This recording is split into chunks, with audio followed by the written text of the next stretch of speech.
Well, our next honoree will be honored posthumously. And we always hope when we do so that the person's spirit, in this case, former Detroit Tigers pitcher Les Mueller, is somehow aware of our recognition. Mr. Mueller lived to the age of 93 when he passed in 2012, but he still holds an amazing Major League Baseball record that is unlikely to be ever equaled. Imagine in today's professional baseball, folks, a pitcher, his manager, and his agent being happy about allowing that pitcher to be on the mound for 19 2/3 innings of a game. It just wouldn't happen, right?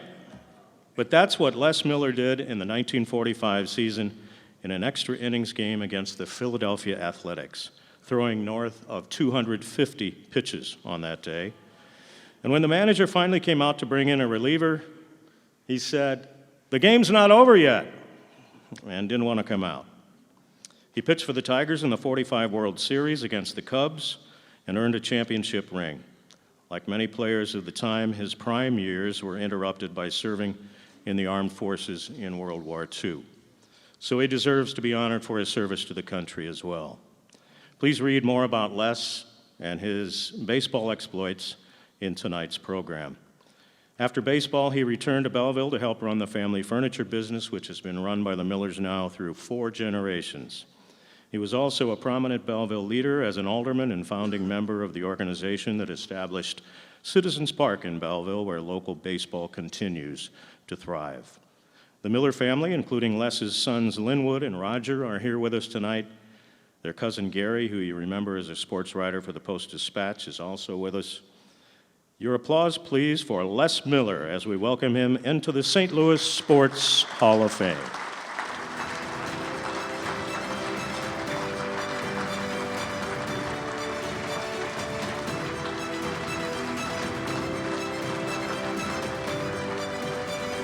And Les's grandson, that is, Mark Mueller, will be the family spokesperson tonight, and Randy Carricker is back for the interview. Randy? Thank you, Tom. I wonder how many Cardinal pitchers in 3 consecutive games last year went 19 2/3. Probably not many. Maybe it might have happened once. So that's a pretty remarkable stat. Mark, let's start with this. Tom mentioned this, your uncles and the other people that are here. Who from the family is here? Yeah, so Grandpa Les, 2 of his 3 sons, my uncle Roger and his wife Betty Miller are here, and my dad Linwood and my mom Christine, and then their first cousin Gary and Gary's wife Bonnie, and of course my beautiful wife Viviana is there as well. Hi. You mentioned to me earlier that your grandfather was very inspirational for you. How? Oh, I mean, he's my baseball hero.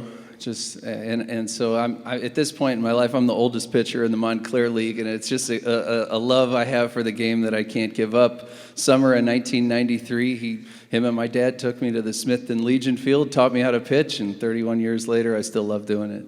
That's fantastic. He's still pitching. How about a round of applause for that? How did it start in baseball for Grandpa Les? Well, baseball wasn't exactly something his father, wanted him to do. Baseball was a ruffian's game, I guess, back then. And luckily, he had an older brother, Roland, who kind of helped get him signed. I just found this out today. I mean, here I am learning stories about Grandpa, which is amazing. So, under the guise of going to pick up furniture in some warehouse in St. Louis, Roland, his older brother, and Grandpa, they would go and he'd go work out for teams at Sportsman Park.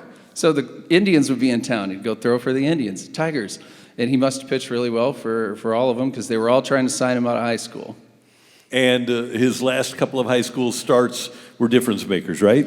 He struck out, so Grandpa Les struck out 30 batters in one game. 30 in a 13-inning game. And then the next game, a 7-inning, he struck out 17. So 47 in two games.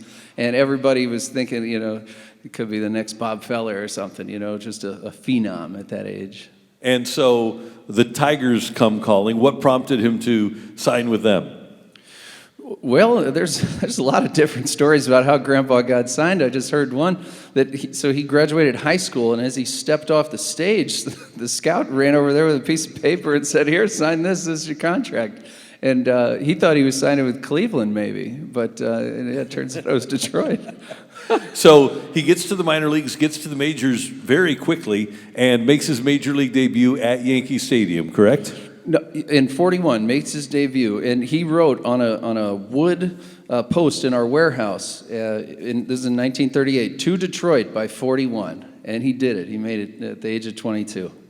And then what happened in the first game that he pitched? Yeah, so his first start at Yankee Stadium, he throws a 2-hit shutout, and Grandpa had a funny way of gripping the ball. He tucked his thumb under the ball. And so he had a natural cut fastball, but they didn't even know what to call it. It was a fastball that moved into left-handers. And he told me, he said, "I remember Yankees had all those good left-handed hitters, and I kept throwing them underneath their hands." And that's just how they try to pitch guys in the big leagues now all the time. And Mariano Rivera went to the Hall of Fame throwing that pitch to every single hitter he faced, right? Yeah, absolutely. So Grandpa was unconventional in that he threw right to right-handers sidearm and overhand to left-handers. And that was just kind of how he did it. How much did he talk to you about the game where he threw 19 2/3?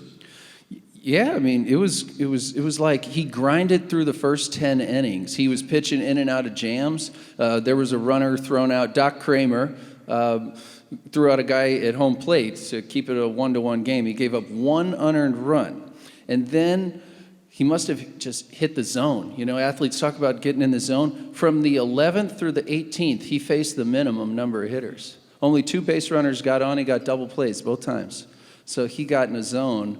And anybody that's played any sport, could you imagine just being on that mound in that kind of control? That's amazing. And as Tom mentioned, the manager comes out to get him. He said, "But the game's not over." Did he kind of relate that to life, though? Did the job have to be done for your grandfather? Yeah, Grandpa was just the best. You know, he had this warm personality. I mean, he was a kind soul. Anybody that saw him, he had a kind face to him, and he, just nobody ever had a bad word to say about Grandpa. And what did he do in World War II? He came back from World War II and pitched. We'll talk about that in a second. But what was his job in World War II? He was at Jefferson Barracks, in the National Guard, I believe. And then when he comes back, he's gotten off to this great start with the Tigers and came back and actually pitched well, coming right out of 3 years away, right? Yeah, I mean, to even think about it, to be able to make a major league team after basically 3 years off. I mean, it was incredible to even make the team. And he had some ups and some downs, and then he had some bad luck that year. I mean, 19 2/3 innings, and you get a no decision. I mean, come on. The next game, he was in the 9th inning with a lead.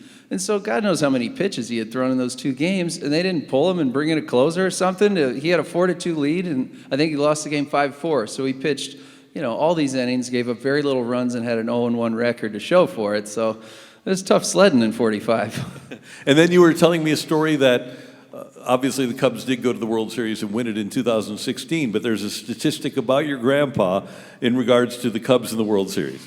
Yeah, so he was, at the time of his death, he was the last living pitcher to pitch against the Cubs in a World Series. So I'd always point that out to my Cubs friends.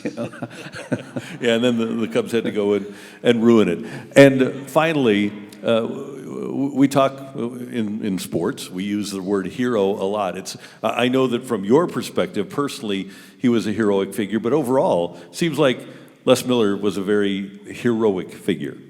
Absolutely, and he kind of represents all the ball players that maybe lost their careers to the war. I mean, he got lucky enough to make the teams, but there was a lot of guys that they went off to the service and didn't come back, or couldn't come out and live their dreams in sports. So, to be able to make it and win a World Series and do some amazing things on the ball field, it's something to be really, really proud of.